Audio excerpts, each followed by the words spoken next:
వైష్ణవి ఫాదర్కి యాక్సిడెంట్ అయిన టైంలో ఆ ప్లేస్లో వైష్ణవి తండ్రిని పట్టుకుని గుండెలు పగిలేలా ఏడుస్తుంటే కాస్త దూరంలోనే క్రూరమైన నవ్వుతో చూస్తున్న సందీప్ ఆ వీడియోలో కనబడ్డాడు.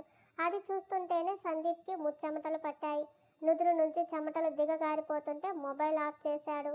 ఏమైంది సందీప్ అంది వాళ్ళ అమ్మగారు. వైష్ణవి కూడా సందీప్ ఎందుకు సడన్గా అంత టెన్షన్ పడ్డాడో అర్థం కాలేదు. ఏమైంది సందీప్ అని అడుగుతుంటే నువ్వు మాట్లాడకు అంది సందీప్ మదర్ వేలు చూపించి. మరో నిమిషం వైష్ణవి చెయ్యి పట్టుకుని కారులో కుదేసి మెరుపు వేగంతో కార్ని ఫాస్ట్గా పోనించాడు మహి. తల పట్టుకుంది వైష్ణవి. వాళ్ళ అన్న మాటనే కాదు, అసలు తన లైఫ్ ఎటుపోతుందో తనకే అర్థం కావడం లేదు. ఇప్పుడు సందీప్తో పెళ్లి క్యాన్సిల్ అయ్యిందని, తిరిగి తన జాబ్ చేస్తుందని ఇంట్లో అమ్మా నాన్నకు చెప్తే వాళ్ళు ఎలా రియాక్ట్ అవుతారు? తన నిర్ణయం వల్ల లైఫ్ ఎటు నుంచి ఎటు పోతుంది? సందీప్తో పెళ్లి వద్దనుకొని అతను చేసిన సహాయానికి తానేమి ఇవ్వగలదనుకుంటూ తన జీవితాన్ని ఇవ్వడానికి సిద్ధమైంది. అతని తల్లి చేసిన అవమానం మింగి పెళ్లికి ఒప్పుకుంటే అతని లైఫ్ ఇబ్బందుల్లో పడుతుందని మళ్ళీ మహిదర్ దగ్గరకే వచ్చింది. ఈ క్రమంలో తన క్యారెక్టర్ తను తగ్గించుకున్నట్ట, లేదా తన వల్ల ఎవరు నష్టపోకూడదని ఈ నిర్ణయం తీసుకుందా? ఒకవేళ సందీప్తో పెళ్లి అయ్యాక ఆయన వాళ్ళ అమ్మ తనని ఇదే విషయాన్ని గుచ్చి గుచ్చి మాట్లాడితే తను తట్టుకోగలదా? అంతకంటే ఇదే నయం ఏమో కదా. మహిదర్ ఇప్పుడు సందీప్ మీద కోపంతోనో ద్వేషంతోనో తన చేత ఇలా సైన్ చేయించుకుని ఉండవచ్చు. కానీ కొద్ది రోజులు పోతే అతని మనసు మార్చుకుని తనకి ఈ అగ్రిమెంట్ నుంచి విముక్తి లభిస్తాడేమో. అలాగే జరగాలని మనసులో దేవుణ్ణి కోరుకుంది. కార్ ఆగడంతో ఉలిక్కిపాటుగా కళ్ళు తెరిచిన తనకి ఇంటికి రాలేదని అర్థమై మహీని చూసింది. తననే చూస్తున్నాడు. ఏమైంది, ఇక్కడ ఎందుకు ఆపారు? నీతో మాట్లాడాలి. ఏం మాట్లాడాలి? అయినా ఈ మిడిల్ క్లాస్ అమ్మాయితో మీరు మాట్లాడితే మీ రేంజ్ తగ్గిపోతుంది సార్ అంటున్న వైష్ణవి మహిదర్ ఒడిలో వచ్చి పడింది. ఎందుకు ఇలా మాటి మాటికి టచ్ చేస్తున్నారు? వదలండి. నాతో ఉన్నప్పుడు ఒళ్ళు మాత్రమే కాదు వైష్ణవి, నోరు కూడా అదుపులో పెట్టుకొని ఉండాలి.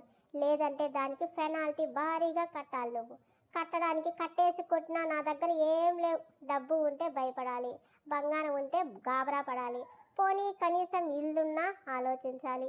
ఇవన్నీ లేని నేను మీ బెదిరింపులకు భయపడలేను సార్. నన్ను పనిష్ చేస్తే మీకు ఏమి రాదు. నీ దగ్గర ఏం లేదా? నున్నని ఆమె వీపుని చూస్తూ అడిగాడు. ఏం లేదు. ఉంది వైష్ణవి, అది ఏంటో చెప్పనా అని తన చెవి దగ్గరకు వచ్చి అమ్మాయిని అనే ఒక్క రీజన్, అందున నీ అందం, ఇవి చాలు నీకు కోట్ల ఆస్తితో సమానం అంటుంటే వదలండి అంది. ఏంటి నా దగ్గర విసుక్కుంటున్నా? భయం పోయిందా అప్పుడే అంటూ ఆమె పొట్టని తనకేసి అదుముకున్నాడు. ఊపిరి ఆగిన ఫీలింగ్ ఆమెలో.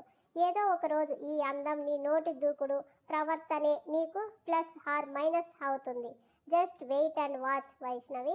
మైనస్ అయిన రోజు నేనే ఈ లోకాన్ని విడిచి వెళ్ళిపోతాను తప్పితే నా ఆత్మాభిమానం వదులుకున్నట్టు మానాన్ని వదులుకొని మాత్రం బ్రతకను. ఆడదానికి ప్రాణం కంటే విలువైనది మానం, అభిమానం. తనని వదిలాడు. ఇంటికి కాస్త దూరంలోనే ఉందని గమనించి కారు దిగుతుంటే నువ్విప్పుడు ఓన్లీ నార్మల్ ఎంప్లాయ్ కాదు, మహిదర్ పర్సనల్ అసిస్టెంట్వి. కంపెనీ రూల్స్నే కాదు, నా పర్సనల్ రూల్స్ ప్రకారం ఇకపై నువ్వు ఆ సందీప్ని కలవడానికి కానీ మాట్లాడడానికి కానీ వీల్లేదు. ఇల్లు ఆఫీస్ ఈ రెండు తప్ప నీ లైఫ్లో మరో ప్లేస్ ఉండకూడదు.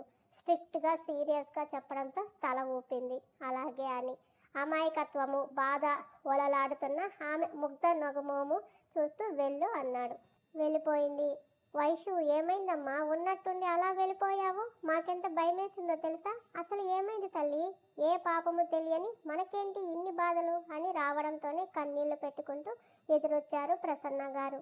నాన్న ఎక్కడమ్మా అడిగింది తల్లిని. లోపల ఉన్నారు, బీపీ తక్కువయింది, టాబ్లెట్లు వేసుకుని పడుకున్నారు అని అన్నది. ఈ విషయం వెంటనే చెప్పాలా వద్దా అని సంశయిస్తుంటే కూతురి మొహంలో సందేహం చూసి ఏమైందమ్మా అంది. అమ్మ నీతో నాన్నతో మాట్లాడాలి కానీ నాన్న హెల్త్ పర్వాలేదు, నువ్వు వస్తే వెంటనే తీసుకుని రమ్మన్నారు పదా అని వైష్ణవిని వాళ్ళ నాన్నగారి దగ్గరికి తీసుకుని వెళ్ళింది ప్రసన్న గారు. టాబ్లెట్ ప్రభావంతో కాస్త ప్రశాంతంగా ఉన్న సుబ్రహ్మణ్యం గారు కూతుర్ని చూస్తూనే లేచి కూర్చుని ఏమైందమ్మా, అతను ఏమన్నాడు అని అడిగాడు. నాన్న మీ కూతురు మీద మీకు నమ్మకం ఉంది కదా వైష్ణవి అడగటంతో కంగారుగా చూస్తూ ఏమైంది, ఇప్పుడు ఎందుకు అలా అడుగుతున్నావు అన్నారు. సందీప్ని నేను పెళ్లి చేసుకోవడంలో నా స్వార్థం ఏమైనా ఉందా? నీ స్వార్థం కాదమ్మా, నీ త్యాగం ఉంది. అతనితో ఎందుకు పెళ్లి వద్దనుకున్నావో తెలుసు. మళ్ళీ ఎందుకు నీ ఆత్మాభిమానం చంపుకుని వెళ్ళావు అన్నది కూడా తెలుసు. అందుకు కారణం మేమేగా, ముఖ్యంగా నా వల్లేగా అన్నారు ఆయన. తండ్రి గుండెల్లో ఒదుగుతూ. సందీప్కి నాకు ఇంక ఎప్పటికీ పెళ్లి జరగదు. అదేంటి అంది ప్రసన్న గారు భయంగా. ప్రసన్న కాసేపు ఆగు అని. ఏమైంది అని అడిగారు. మహిధర్కి తనకి జరిగిన డీల్ గురించి సందీప్ దగ్గర మాట్లాడింది మొత్తం చెప్పింది. ఏం చేయాలో నాకు అర్థం కాలేదు నాన్న. నేను ఆప్షన్ అడిగినా ఇచ్చే టైం ఇంట్రెస్ట్ ఆయనకి లేవు. ఒకవేళ ఇప్పుడు నేను వద్దంటే మళ్ళీ నేను వెళ్ళి కాళ్ళ వేళపడినా ఒప్పుకోరు. సందీప్ ఇక నా వల్ల ఎలాంటి ఇబ్బందులు పడడు. నేను ఇది వరకు లాగానే జాబ్ చేస్తాను. కానీ అది ఎప్పటి వరకు ఎంతవరకు అన్నది నాకు తెలియదు. అదేంటి నువ్వేమైనా మగపిల్లాడివా అతని దగ్గర పర్మనెంట్గా ఉద్యోగం చేయడానికి? ఆడపిల్లవి. ఈ సంవత్సరం కాకపోతే వచ్చే సంవత్సరం పెళ్లి చేసుకుని అత్తారింటికి వెళ్లాల్సిన దానివి. పెళ్ళయ్యాక ఎలా కుదురుతుంది? ఆ మాటను అడగలేదా అని కోప్పడింది ప్రసన్న గారు. పెళ్లి మీద విరక్తి పుట్టిందమ్మా నాకు. ఈ జీవితానికి ఇక పెళ్లి వద్దు ప్లీజ్. నువ్వే గాని మళ్ళీ పెళ్లి చేసుకోమని బలవంతం చేస్తే నేను ఇంట్లో నుంచి వెళ్ళిపోతాను. అప్పటికే చిరాకు అశాంతి మారిన మనసుతో తల్లి మీద సీరియస్ అయ్యింది. వైషు ఆమె కోపంగా పిలిచింది. అవునమ్మా, నేను ఉండటం మీకు భారంగా ఉంటే ఇది వరకు కూడా చెప్పాను. నేను ఇంట్లో నుంచి వెళ్ళిపోతాను. ఆడపిల్ల అంటే పెళ్లి ఒక్కటేనా? ఏం తల్లిదండ్రులని జీవితాంతం చూసుకుంటే ఆడపిల్ల హాయిగా బ్రతకలేదా? భర్త పిల్లలు ఈ జంజాటమంతా తన వెంట వేసుకొని తిరగాల్సిందేనా? వద్దు, నాకు ఈ పెళ్ళి ఏమీ వద్దు. నా తలరాత ఎలా రాసి పెట్టి ఉంటే అలా జరుగుతుంది అని ఇక్కడి నుంచి ఇల్లు కూడా మారుద్దాం. ఇక్కడ ఉండాలని లేదమ్మా అంది. వద్దు వైషు, ఇప్పుడు వెళ్తే మనం ఏదో తప్పు చేసి వెళ్ళిపోయామని నలుగురు నాలుగు రకాలుగానే కాదు, మనకు కూడా మనసులో అశాంతిగా ఉంటుంది. మనమేమీ తప్పు చేయలేదు. అప్పులు చేసి దేశాలు దాటి వెళ్ళడం లేదు. ఇవన్నీ వదిలేసి రేపటి నుంచి చక్కగా ఉద్యోగానికి వెళ్ళు.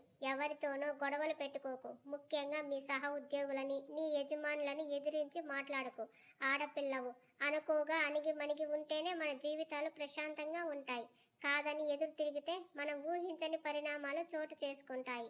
మన జీవితాలు తలకిందులు అవుతాయని కూతురిని హెచ్చరించారు సుబ్రహ్మణ్యం గారు. ఆ రాత్రి ఆలోచనలతోనే గడిపేసిన వైష్ణవి మరుసటి రోజు ఎప్పట్లా రెడీ అవుతుంటే లంచ్ బాక్స్ ఇచ్చింది ప్రసన్న. వద్దని ఆమె ఎంత బతిమలాడినా తీసుకెళ్ళక స్కూటీ స్టార్ట్ చేసి ఆఫీస్కి స్టార్ట్ అయ్యింది. ముందు రోజు రాత్రి సంధ్యాకి ఫోన్లో విషయం అంతా చెప్పింది. తను చాలా హ్యాపీ అయ్యింది వైష్ణవి మళ్ళీ తనతో పాటే వర్క్ చేస్తున్నందుకు. కానీ ఆఫీస్లో మాత్రం ఒక రేంజ్లో వైష్ణవి మీద గుసగుసలు ట్రోల్స్ వచ్చేశాయి. ఆమె అవసరానికి అబ్బాయిలను వాడుకునే రకమని, అందుకే సందీప్ని ఇన్నిసార్లు చీట్ చేసిందని ఆమె మీద వదంతులు పుట్టాయి. వైష్ణవి రావడం చూస్తూ మేడం మిమ్మల్ని డైరెక్ట్గా సార్ వారి ఛాంబర్కి పంపించమని చెప్పారు అంది రిసెప్షనిస్ట్. ఎందుకు అని అడగలేదు. లిఫ్ట్లో నేరుగా మహి ఛాంబర్కి వెళ్ళింది. పర్మిషన్ అడిగి లోనికి వచ్చిన తనకి మోచేతి వరకు షర్ట్ స్లీవ్స్ మడిచి టేబుల్ మీద ఉన్న ప్రాజెక్ట్ ప్లాన్ చూస్తున్నాడు. లోనికి వచ్చిన వైష్ణవిని చూడకుండానే తనకి ఒక చెక్ ఇచ్చాడు. దాన్ని చూస్తూ ఎందుకు సార్ అని అడిగింది. నీకు ఏ హెల్ప్ కావాలన్నా, ఫైనాన్షియల్ ఆర్ హెల్త్ ఏదైనా సరే నన్ను మాత్రమే అడగాలి. కాదని బయట ఎక్కడా కూడా 1 రూపీ నువ్వు అడిగినట్టు తెలిసినా పాతి పెడతాను అని సీరియస్గా చెప్పి ఈ ప్లాన్ మన డిజైనర్కి ఇచ్చి గ్రాఫిక్ ఇమేజ్ రెడీ చేయమను. అండ్ ఇదే నీ వర్క్ ప్లేస్ అని తన పక్కనే ఉన్న క్యాబిన్ చూపించాడు. ఓకే సార్ అని వెళ్ళింది. మధ్యాహ్నం వరకు తనకి అప్పజెప్పిన పనిలో లీనమైన వైష్ణవి లంచ్ టైం అవ్వడంతో సంధ్య కాల్ చేసే వరకు తేరుకోలేదు. లంచ్కి రమ్మని అడిగింది. ఆకలి లేదు రానని చెప్పి తన క్యాబిన్కి వచ్చి వాటర్ తాగి హెడేక్గా అనిపించి టేబుల్ మీద తలాంచుకుని పడుకుంది. తనని చూసిన వారంతా గుసగుసగా మాట్లాడుకోవడం, తనని అదోలా చూడడం అంతా గమనిస్తూనే ఉంది. తనకి తెలియకుండానే కళ్ళలో నీళ్లు పొంగుతుంటే కళ్ళు గట్టిగా మూసుకుంది. తన ఫోన్ మోగింది. చూస్తే మహిధర్. లంచ్ చేయకుండా ఏం చేస్తున్నావు? అవతల అతని గర్జన. మౌనంగా ఉండిపోయింది. అసలు అతనికి ఎందుకు తన గురించి? ఆకలిస్తే తింటాను, లేదంటే లేదు. తనలాగే ఆఫీస్లో ఎవరు తింటున్నారు లేదో చూసి ఫోన్ చేసి అడుగుతున్నాడా అనుకుంది. కమ్ టు మై ఛాంబర్ అని కాల్ కట్ చేశాడు. నేను క్యాంటీన్కి వెళ్తాను అంటున్న వైష్ణవి మాట అవతల చేరలేదు. అప్పటికే కాల్ కట్ అవ్వడంతో ఇప్పుడు ఏమంటాడో అనుకుంటూ నీరసంగా వెళ్ళింది. వచ్చిన వైష్ణవిని చూసి ఆ క్యారియర్ ఓపెన్ చేసి సర్వ్ చేయి అన్నాడు. అలాగే అని తను హ్యాండ్ వాష్ చేసుకుని ప్లేట్లో సర్వ్ చేస్తుంటే ఇద్దరికీ అన్నాడు. నాకు వద్దు. ఆ మాట ఆమె నోటి నుంచి రాకుండా మహి సీరియస్ లుక్ ఆపేసింది. ఇద్దరికి వడ్డించింది. అది క్యాంటీన్ ఫుడ్ కాదు, ఇంటి నుంచి వచ్చిందని ఇంటి వంటలు చూస్తూనే అర్థమైంది. అతని పక్కన కూర్చోవడం ఇష్టం లేక నేను నా ప్లేస్కి వెళ్ళి తింటానని వెళ్ళబోతున్న వైష్ణవి చెయ్యి పట్టుకొని పక్కనే కూర్చోబెట్టి, నాకు పేషెన్స్ చాలా తక్కువ వైష్ణవి. ఇంట్లో పేరెంట్స్ దగ్గర కాస్త ఉంటుంది. ఇక్కడ ఎక్స్ట్రా చేస్తే చంప పగులుతుంది. నోరు మూసుకొని తిను. ఇప్పటి నుంచి డైలీ నువ్వే టైంకి వచ్చి నాకు లంచ్ సర్వ్ చేయాలి. Got it? నాతోనే ఇలా ఉంటారా లేదా మిగతా స్టాఫ్తో కూడా ఇలాగే బిహేవ్ చేస్తారా సార్ మీరు? Just shut your mouth. ఎర్రబడ్డ మహిదర్ ఫేస్ చూసి సైలెంట్గా లంచ్ ఫినిష్ చేసింది. రేపు ఫ్రైడే నువ్వు ఆఫీస్కి రావద్దు. మమ్మీ ఇంట్లో ఏదో హోమం చేయిస్తుంది. నువ్వు ఇంటికి వెళ్ళి తనకి హెల్ప్గా ఉండాలి. సరే అని తల ఊపుతున్న తన బుగ్గ పట్టుకుని, నోరు లేదా, మాట్లాడలేవా అన్నాడు. నోరు మూసుకోమని మీరే చెప్పారు. అలాగే ఇలా నన్ను మాటి మాటికి తాకుతానని కూడా మీ అగ్రిమెంట్లో ఉందా సార్? ఉంటే చెప్పండి. నాకు కష్టంగా ఉన్న అలవాటు చేసుకుంటాను. నా దగ్గరేనా నీ వాగుడు? చురుగ్గా చూసింది. యు నో వాట్ వైష్ణవి, నువ్వు సైన్ చేసిన పేపర్స్లో ఒక్క పాయింట్ ఉంది, చూసావో లేదో? నీ మీద అన్ని హక్కులు నాకు ఉన్నాయి. అన్నీ అంటూ ముందుకు వచ్చాడు. అవి ఎప్పటి వరకు? Life long. నాకు పెళ్ళయి నా భర్తతో అత్తవారింటికి వెళ్ళాక కూడానా? నీ పెళ్ళి నేను ఓకే అంటేనే జరుగుతుంది వైష్ణవి. బ్లాంక్ ఫేస్తో చూసింది. తన మొహం మీద ఒక పేపర్ విసిరేశాడు.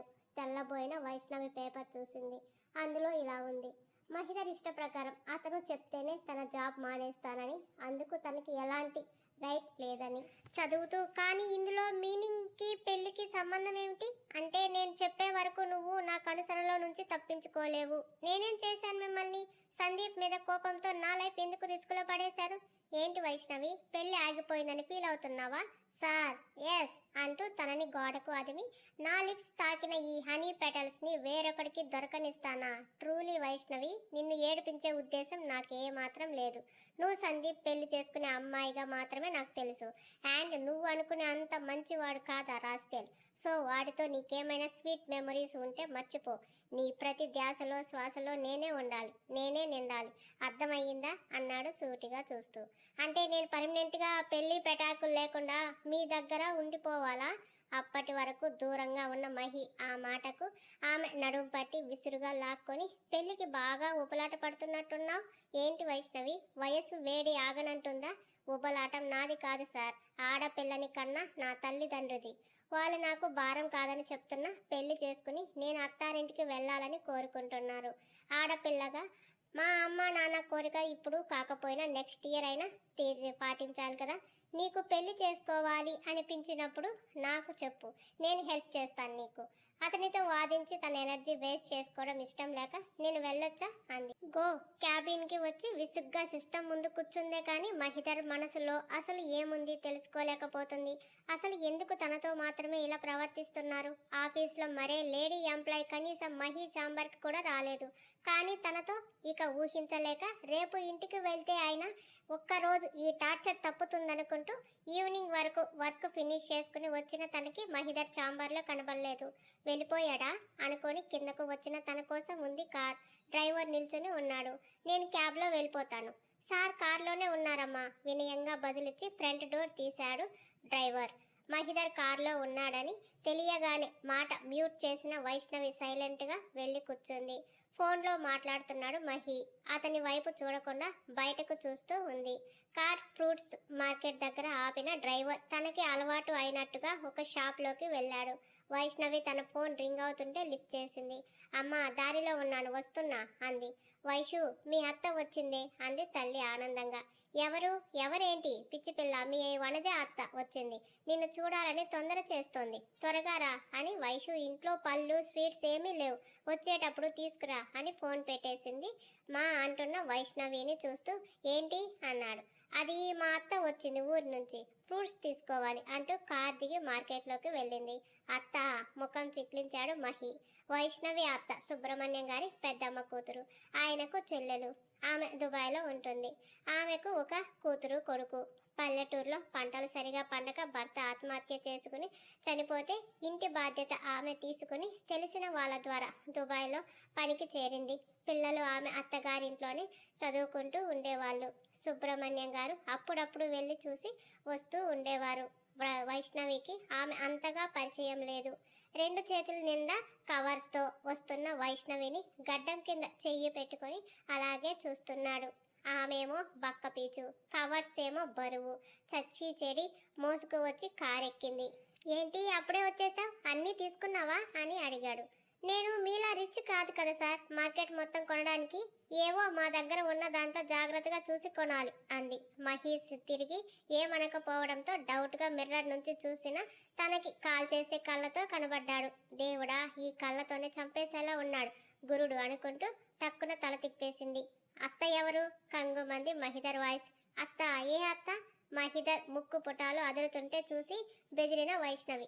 ఓ అత్త, మా అత్తే, మా నాన్నకు చెల్లెలు, మా అమ్మకి ఆడపడుచు, నాకు మేనత్త అంది. ఆమెకు ఎంతమంది కిడ్స్? మహి అడుగుతుంటే అతని మాటకి చూపులకి ఎక్కడో తేడా కొడుతుంది. ఒకవేళ ఈయన నన్ను గాని లవ్ చేస్తున్నారా? అందుకే ఆ రోజు కిస్ చేశారా? సందీప్తో పెళ్లి క్యాన్సిల్ చేశారా? వామ్మో, ఈ రావణ్ మహారాజ్ లవ్ చేయడమే కనుక నిజమైతే నా పని కేల్కతం, దుకాన్ బంద్. వద్దు బాబోయ్, ఏదో అందంగా ఉంటారని ముచ్చటపడ్డాను తప్పితే ఇలాంటి రావణాసుడిని ఎవరు ప్రేమ పెళ్ళి అంటూ వెంట పడతారు? వైషు వద్దే, ఆ అందం చూసి టెంప్ట్ అయ్యావో నిన్ను పూటకో రకంగా పులావ్ చేసుకుని తింటాడు.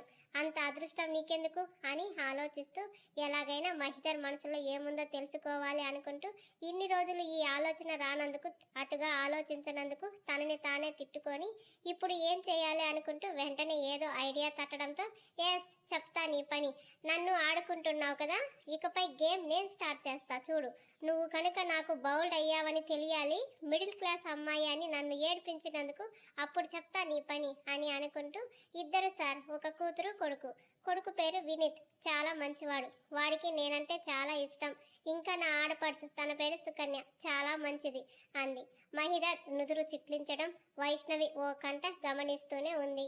అతను ఏం అడగకపోవడంతో, ఎక్కువ వాగకుండా డ్రైవర్ రావడంతో సైలెంట్ అయ్యింది. వైష్ణవి ఇంటి ముందు ఆగింది కార్. తను దిగుతుంటే వెయిట్ అన్నాడు. ఏంటి అన్నట్టు చూసింది. ఫ్రైడే కాదు, రేపు ఎర్లీ మార్నింగ్ 6కి నువ్వు ఇంటి దగ్గర ఉండాలి. కార్ వస్తుంది, రెడీ అయి ఉండు అన్నాడు. సార్, మరీ 6 అంటే అంటూ నసుకుతున్న వైష్ణవిని చూసి ఐబ్రో ఆఫ్ చేశాడు. వస్తాను సార్ అని కార్ దిగి వడివడిగా వెళ్ళిపోతున్న ఆమె నడుమున ఊగుతున్న జడను చూస్తూ లెట్స్ గో అన్నాడు. ఇంట్లోకి వచ్చిన వైష్ణవికి హాల్లోనే ప్రసన్న గారితో మాట్లాడుతూ కనబడింది వనజ.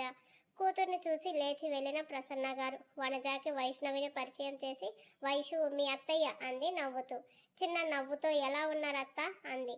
బాగున్నానే కోడలి పిల్ల అంది.